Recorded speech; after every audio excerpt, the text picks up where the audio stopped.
Assalamualaikum warahmatullahi wabarakatuh. Selamat malam. Ketemu saya Muhammad Herul Hadi. Jangan lupa ya subscribe my channel. Kali ini saya ingin mencoba membahas masalah PMI, calon PMI yang kemarin kapalnya nabrak kayu ya, informasinya laut itu yang tenggelam di di Batam itulah ya, yang mau ke Malaysia. Saya nggak tahu pasnya di situ. Jadi bukan tempatnya yang saya mau bahas sebenarnya, tetapi akar masalahnya. Masalah yang seperti ini tuh sebenarnya sudah sering terjadi, bahkan 4 bulan yang lalu itu udah hampir beberapa kapal ya, 3 kalian itu jatuh, tenggelam, terbalik, banyak yang meninggal. Itu juga dari Lombok juga. Kemudian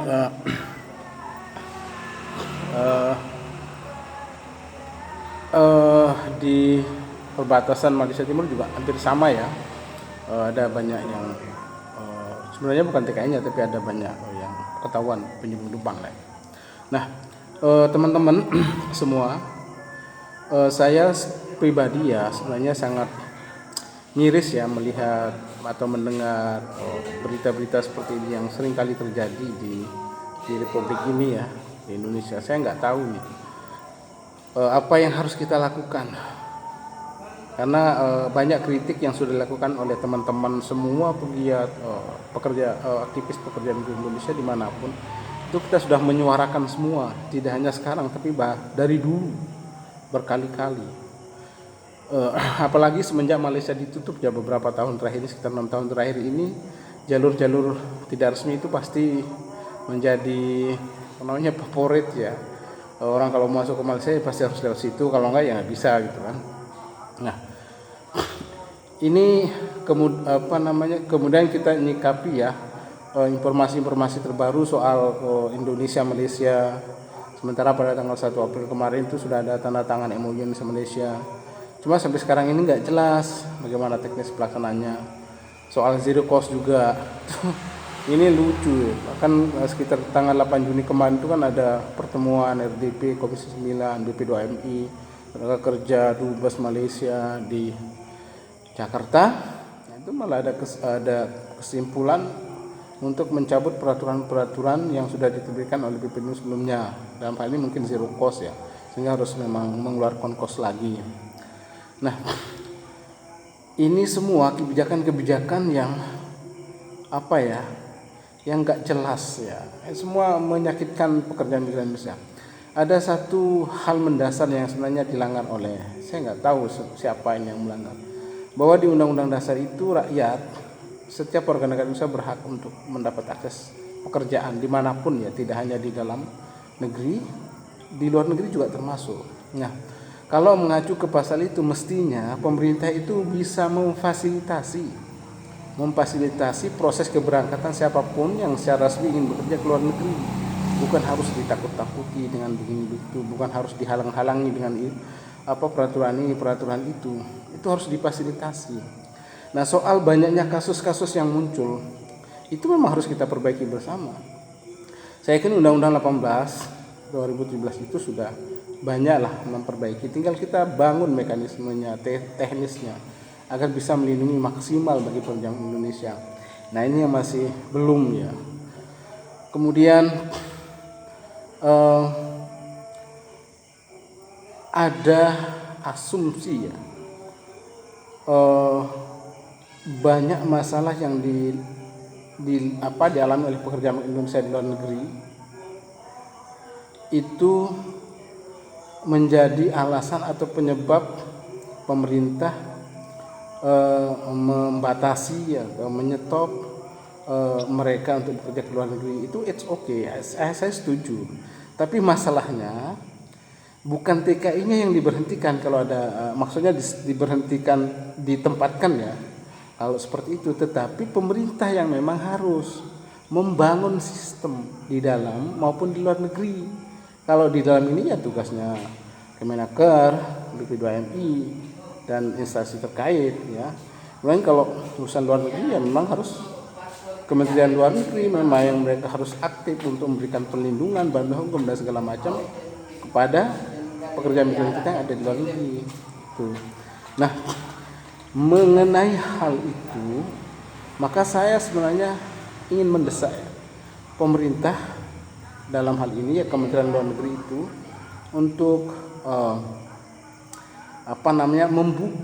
membangun dialog, membuka peluang, bahkan sebenarnya harus mencari peluang-peluang kerja di luar negeri itu untuk diberikan kepada teman-teman yang mau bekerja ke luar negeri. Tinggal kita membangun sistemnya saja.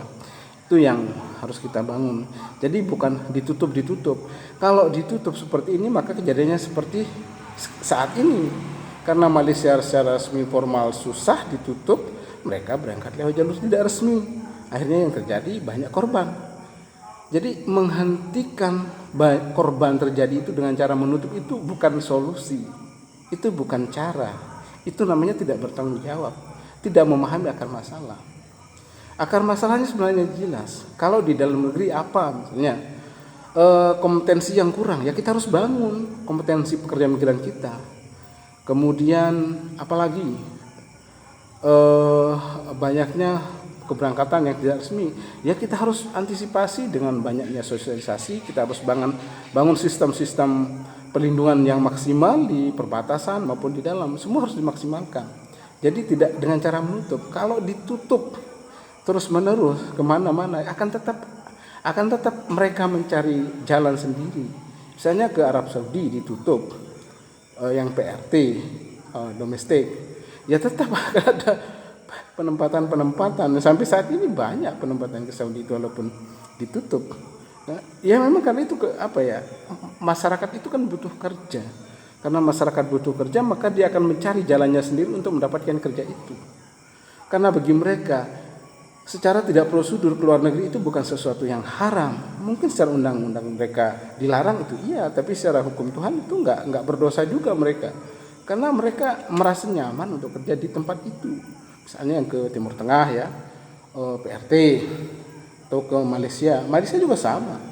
Karena belum dibuka terpaksa pakai My Travel Agent MTA.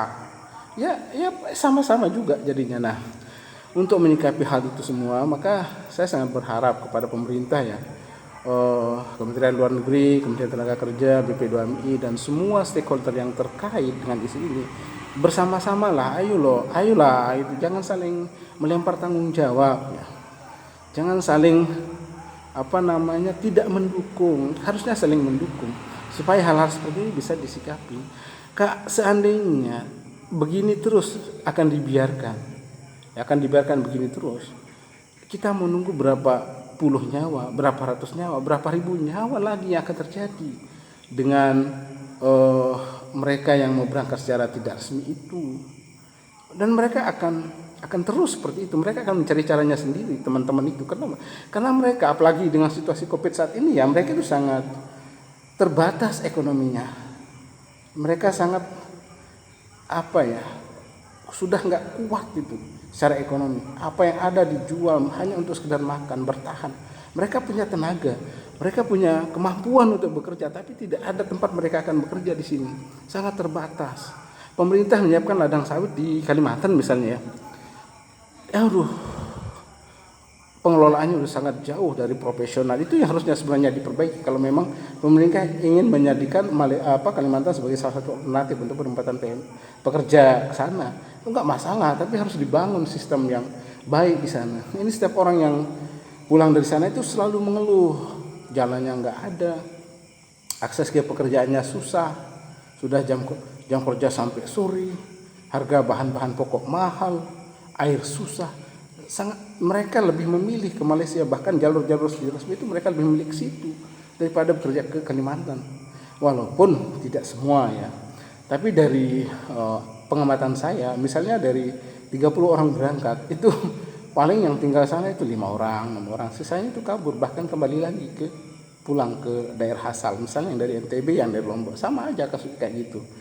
Nah, sekali lagi saya mendorong kita semua, ayolah kita bareng-bareng untuk menyikapi masalah ini. Jangan sampai ini terjadi lagi. Kasihan ya pekerja migran kita. Mereka hanya jadi korban dari sebuah kebijakan yang tidak jelas. Negara ini harusnya melindungi mereka sebagaimana amanat Undang-Undang Dasar itu. Baik teman-teman, terima kasih ya atas watching my video ini. Mudah-mudahan ini bisa bermanfaat bagi kita semua, terutama pemegang stakeholder untuk bisa melindungi dan mengayomi teman-teman pekerja migran Indonesia, calon pekerja Indonesia maupun keluarga dimanapun berada. Terima kasih sekali lagi. Wabillahi taufiq wal hidayah. Assalamualaikum warahmatullahi wabarakatuh.